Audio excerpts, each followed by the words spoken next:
Hi, I'm Darken. A week ago, I posted my first video, where I talked about switching from full-stack development to game development, and how I've always dreamt of making games that actually feel good to play. Not just functional games, but games with tight movement, satisfying feedback, and the kind of control that makes games so addictive. I've always admired games like Celeste, Super Meat Boy, and Dead Cells, so naturally when I looked back at that old canvas platformer I built, with no animations, no sound, just colored blocks jumping around, I couldn't help but wonder, what if I gave it a second chance? What if I rebuilt it the right way? That's what this video is about. How I took that rough little prototype and remade it from scratch using Godot, with actual care and more ambition.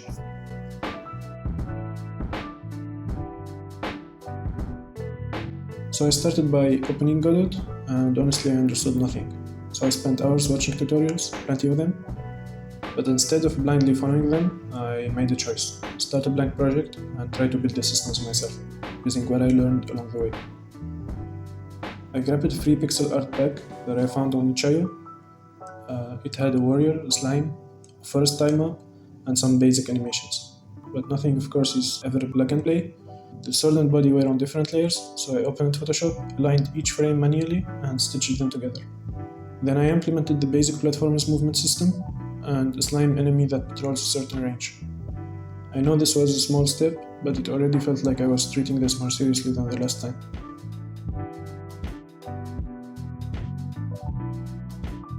I had the basic movement system working, but it felt bad.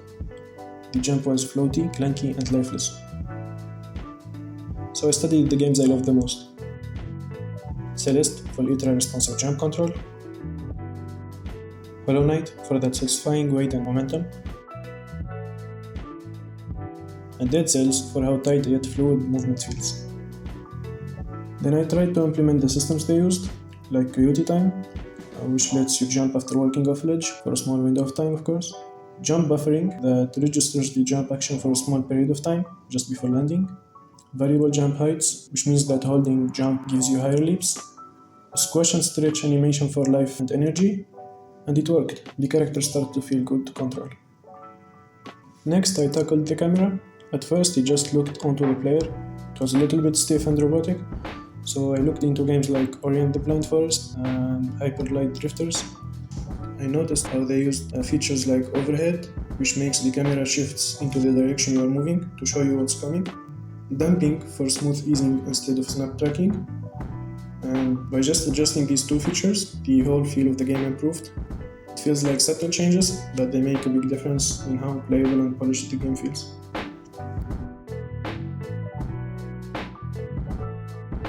So combat came next. For the melee combat, I added a dash during attack frames, which still needs some work, a flash shader for the player and enemy hits for feedback, screen shake and slow motion on impact, and the result, attacks now feel punchy and responsive. I also worked on health bars, so when you hit an enemy it shows its health bar and it fades after a second, minimum clutter, clear feedback, inspired by Dead Cells. I then added some abilities, a dash ability with a shader for ghost trailing, arrows with limited ammo, the UI tracks them, a fireball, because why not? I also added cooldown indicators in the UI.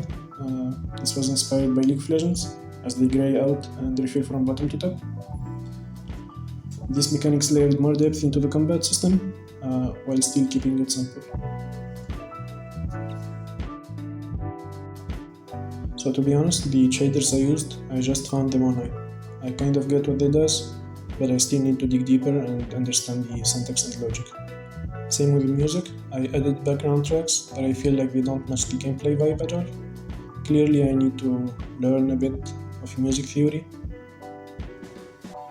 Once I had all of these systems in place, my code was a mess, so I looked for a way to structure my code, and I rewrote the player logic using the state design pattern, which means that each state, like jumping, attacking, dashing, and casting abilities, is now isolated and modular.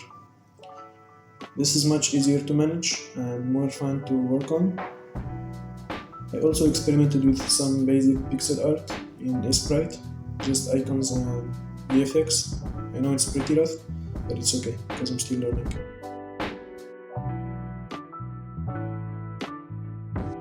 Right now there are no levels, no story, no progression, just a sweet player controller, a slime enemy, some moving platforms, and a few core abilities. But compared to the original Canvas version, it's a completely different game. It finally feels real. Still, I'm not sure where to go from here. Should I make this a stage-based platformer with handcrafted levels? Or should I go for Metroidvania, abilities, skills, backtracking, and upgrades? So I would love your thoughts. Please drop a comment and advise me where to go from here. So my short-term goal is to remake all 4 of my old Canvas games using Godot, release them for free on itch.io, and use that to level up my skills. Last week I was doing 6 to 7 hours of dev after work every day. It's fun but unsustainable, so now I'm pacing myself, since this is a marathon not sprint. If you are curious about how we built any of these systems, like jump, camera system, combat, UI, please just ask. If enough people are interested, I will go deeper into future videos. So thanks for watching. If you want to follow the journey, feel free to subscribe, and that's it. See you in the next one.